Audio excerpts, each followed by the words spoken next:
how to use the magic of thinking big in life's most crucial situations. There is a magic in thinking big, isn't it? But it is so easy to forget. When you hit some rough spots, there is a danger that your thinking will shrink in size. And when it does, you lose. So today I'm going to share with you brief guides for staying big when you are tempting to use the small approach. So it's better to put these guides on small cards for even handier reference, and that will help you for sure. Number 1, when little people try to drive you down, think big. There are some people, who want you to lose, to experience misfortune, to be criticized. But these people can't hurt you if you will remember 3 things. Number 1, you win when you refuse to fight petty people. Fighting little people reduces to their size. Stay big. Expect to be snipped at. It's proof you are growing. Remind yourself that snippers are psychologically sick. Be big.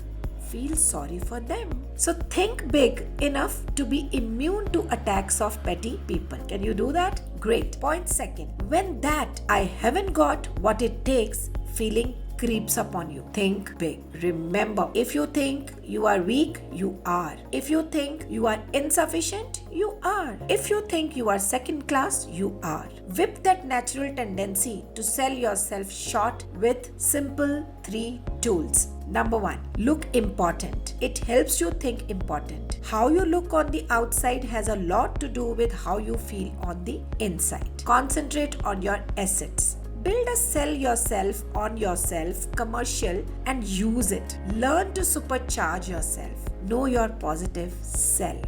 Number 3, put other people in proper perspective. The other person is just another human being. So why be afraid of him, isn't it? So think big enough to see how good you really are. Point number 3, when an argument or quarrel seems inevitable, think big. Successfully resist the temptation to argue and quarrel by number 1, asking yourself honestly now, is this thing really important enough to argue about it? Number 2, reminding yourself you never gain anything from an argument, but you always lose something. And what is that? Maybe your peace of mind, right? So think big enough to see that quarrels, arguments, those fusses will never help you get where you want to go, right? Point number 4, when you feel defeated, think big. It is not possible to achieve large success without hardships and setbacks, but it is possible to live the rest of your life without defeat. Big thinkers react to setbacks in 2 ways.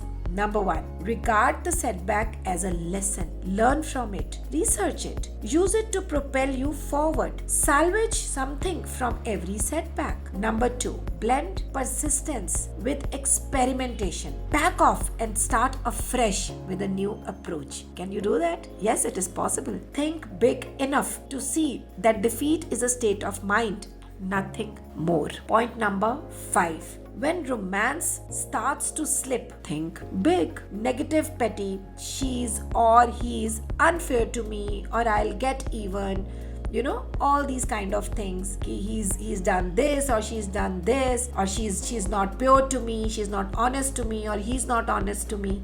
Type of thinking slaughters romance, destroys the affection that can be yours. So do this when things aren't going right in the love department. So there are 2 points which I'm going to share with you which can help you to understand this point. Number 1, concentrate on the biggest qualities in the person you want to love you. Put little things where they belong in second place. Do something special for your mate and do it often. Think big enough to find the secret to marital joys. Yeah, possible? Now, point 6, when you feel your progress on the job is slowing down, think big. How? No matter what you do and regardless of your occupation, higher status and higher pay comes from one thing: increasing the quality and quantity of your output. Yeah, do this. Think, I can do better. The best is not unattainable. There is room for doing everything better.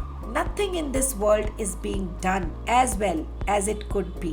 When you think, I can do better, ways to do better will appear. Yes? So thinking I can do better switches on your creative power. Think big enough to see that if you put service first, money takes care of itself. There's a beautiful saying by the writer Publilius Cyrus, a wise man will be the master of his mind, a fool will be its slave. Namaskara, my name is Vindi Kohli. I'm the author of the book Find My Me. I'm a mother, entrepreneur, and on this platform, I am a story therapist, life designer, and a holistic healer. So thank you so much for listening me, and do let me know what's the plan to think big. So please think big and change your life. Love you. Take care.